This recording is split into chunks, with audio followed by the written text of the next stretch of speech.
Yo, mambo vipi, ni Swahili Graphics na ni siku nyingine tena, na katika siku ya leo tunakwenda kujifunza namna ya kuondoa makovu au alama katika ngozi kwa ajili ya photo retouching au ni skin retouching.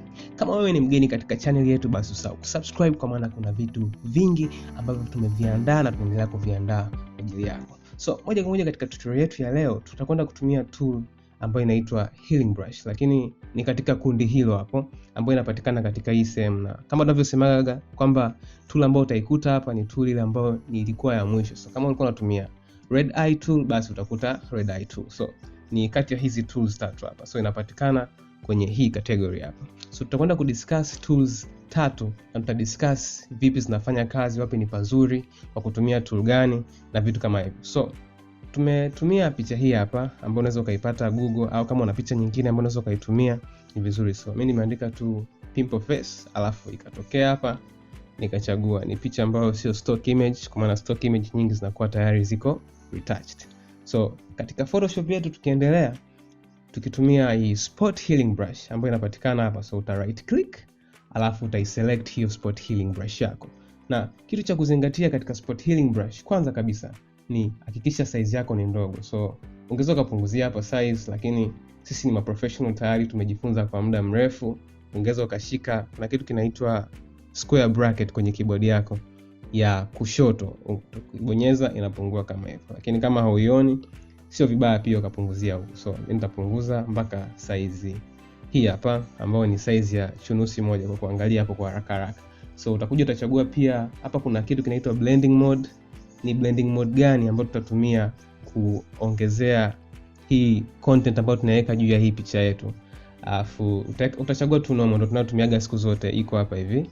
Alafu kwenye type utachagua content aware, lakini kitu cha msingi zaidi ni hakikisha kwamba umechagua sample all layers. Hakikisha umecheck hapo. Usipo check, tunachoenda ukifanya hakitakubali. So katika Photoshop unashauriwa kufanya kazi zako katika layers. So hii ni layer picha yetu ndio, lakini hatutaifanyia editings katika hiyo picha. Ili tusifanye nini? Tusifanye kitu kinaitwa destructive editings. Ili tukihitaji picha yetu ya zamani, kama tunajaribu technique nyingine tena, tuweze kufanya nini? Tuweze kufanya kitu hicho. So utakuja utatengeneza layer mpya juu ya hii picha yako hapa, umeona? Na kwa sababu tumesha check huku kwamba sample all layers, itakuwa inachukua samples kutoka kwenye layer ya chini na itakuwa inaziweka kwenye layer juu. So kwa mfano ngoja niitoe hii hapa hivi, alafu nikuonyeshe kwamba nikiklik hapa saizi haitakubali. Kwa nini? Kwa sababu haisample layer ya chini na sample hii layer ambayo nimeiselect tu, ambayo kiuhalisia haina nini? Haina kitu. So nitarudisha layer yangu hapo kwa ku-unhide hapo, alafu nitakuja nitasema fanya nini? Sample all layers. Ambacho tutakuwa nakifanya, ina sample layer ya chini, lakini zile effects nazi-apply wapi? Inazi-apply kwenye hii layer mpya. So hakikisha kwamba umeselect hii layer yako ya juu, ndipo utakapo apply hizi effects. Ukiselect layer hii hapa, ita apply hizi effects kwenye picha yako original. So hakikisha umeselect nini? Ile layer mpya ambayo umeitengeneza. So ukishafanya hivyo, tumesha set brush size yetu.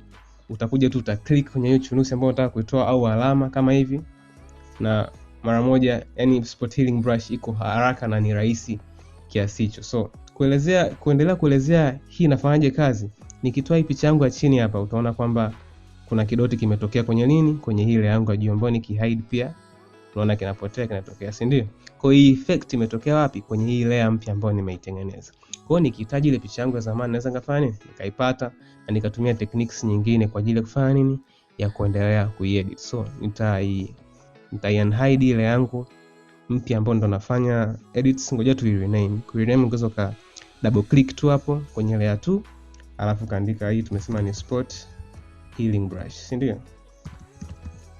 Uta enter, alafu itakuwa imebadilisha jina kama hivyo. So tutatoa hizi chunusi zote kama hivyo, na click tu inatoka. Na kwa hizi kubwa inaweza ikachukua muda kidogo, lakini hivyo taratibu. Na kingine pia, haushauriwi uwe unafanya utumie brush kubwa, kwa sababu kama inabadilisha muundo au jinsi gani ile ngozi ambavyo imekaa. Kwa mfano kama hapa niki hide na ku-unhide, utaona kama nimetoa tu zile chunusi, si ndio? Lakini tutaongeza hii brush yetu ikawa kubwa zaidi, na utaona ngozi yetu inavyobadilika na inakuwa kama likovu fulani hivi, umeona? Kwa hiyo sio kitu kizuri sana. So hakikisha unatumia brush size ndogo kwa kiasi chake. Sio ndogo sana kwa sababu utahangaika sana. Yaani ndogo kwa kiasi chake inayohitajika, umeona? So tuta hide layer ili tupate picha yetu ile ya zamani. Unaona umuhimu sasa wa kutengeneza multiple layers na kufanya kazi zako katika layers kwenye Photoshop Mbona ndio hiyo hapo sasa. So tutaongeza layer mpya, alafu tutatumia brush size kubwa. Utaenda pale pale tena kwenye square brackets zako au hapa juu kama hufahamu square bracket ni nini. Utaongeza size alafu hivyo. So mimi nitatumia square bracket na nitaongeza size mpaka kama 600 hivi. Si imefunika zote, size ndio inayonitosha. Alafu nita click mara moja tu. And ina sample, kumbuka tumesema sample layers. Kwa hiyo ita sample layers zote za juu na za chini. Alafu itafanya kama hivyo. Ungeweza ukasema like mbona imefanya haraka sana, si ndo ingekuwa rahisi zaidi, lakini angalia tofauti ya hii hapa tuliyoweka chini na hii hapa. Hii hapa inabadilisha muundo. Kama unaona kabisa ngozi inacheza kabisa, umeona. Lakini kwa ile ya zamani kama vichunusi tu vinaondoka. Kwa hiyo tunachojaribu kufanya ni kufanya minimum edits katika ile ngozi ili tubakize ile sura kama ilivyo kuwepo vile mwanzoni. So kama hivyo tumemalizana na spot healing brush, tutaenda kwa nani? Kwa healing brush. Healing brush yanavyofanya, tutaongeza layer mpya kwanza hapa. So create new layer, alafu utakuja hapo uta right click, au unaweza tu kubonyeza shift na J, itakuleta kwenye healing brush tu. Na ukishafika kwenye healing brush, yenyewe inachokifanya ni inahitaji sample. Utabonyeza alt, utashikilia alt kwenye keyboard yako, alafu uta click, labda hakikisha una click karibu na hiyo sehemu ili vitu visibadilike sana. So kama hapa hii ngozi inafana labda na hapa juu sana. So nita click, nikisha click huku nimeshikilia alt yangu kwenye keyboard, nitaachia, nikiachia na nili yangu itabadilika, itakuwa hivyo. So kama unavyoona nikiklik hapa hivi ile alama inafanya nini? Inapotea. Hivyo hivyo tu na sample, unashikilia alt, una click sample, alafu unafanya nini? Kama hivyo unafuta. Kama unavyoona inavyokuwa haraka. Pia ningeweza nikaendelea tu kufuta. Sio lazima ni sample kila saa. So lakini ni vizuri kusample karibu na hiyo sehemu. So nita sample kama hivyo, alafu unaona nini? Chap kwa haraka, yani una sample unafuta tu, yani umeona. Hapo tumekosea kidogo, una sample unafuta. Kwa ndio tunavyorekebisha ngozi. Una sample na unafuta. Na kwa mapendekezo yangu mimi hapa naona kama hii ni bora kuliko zote, kwa maana inatunza texture, inatunza kila kitu. Lakini pia spot healing brush ni a quick fix ya ngozi, ungeweza kutumia. Lakini pia hizi techniques sio tu kwenye ngozi, ungeweza tu kuzitumia kwenye background. Labda nataka kutoa watermarks, kama unafahamu watermarks, umechukua stock picture ina watermarks, ungeweza pia kutumia healing brush, inafanya vizuri sana. Na mimi natumiaga tu spot healing brush kwa ajili ya kutoa zile alama au watermarks ambazo watu wameweka. Lakini pia twende katika tool yetu ya tatu ambayo ni patch tool.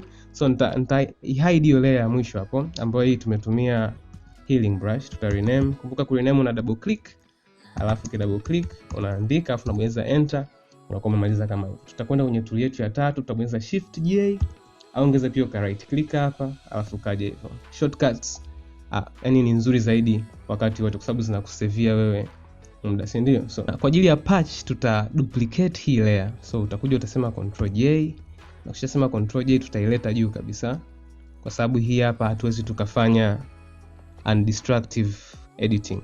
Lazima tu edit kwenye layer hiyo hiyo, umeona? Kwa sababu tunahitaji samples za kwenye layer hiyo hiyo. Labda kama kuna technique nyingine comment kwenye comment section huko ili tuweze kujifunza wote kwa pamoja. So ukisha duplicate hii layer yako, umeselect patch tool yako, si ndio? Unakuja una select ile sehemu ambapo unataka kuondoa ile kovu kama hapa hivi, si ndio? Ukishapa select unazungushia, una click, unazungusha tu kama hivi. Ukisha select kama hivi unachagua nataka textures za upande wa kushoto, za upande wa kulia, si ndio? Ukishaamua hivyo una click tu, unafanya nini? Unasogeza. Kama ni upande wa kulia unasogeza kulia, kama ni upande wa kushoto unafanya nini? Unasogeza kushoto.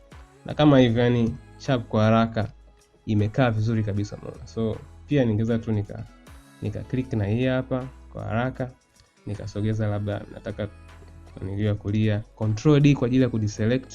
Kama hujajua nimebonyeza nini, control D.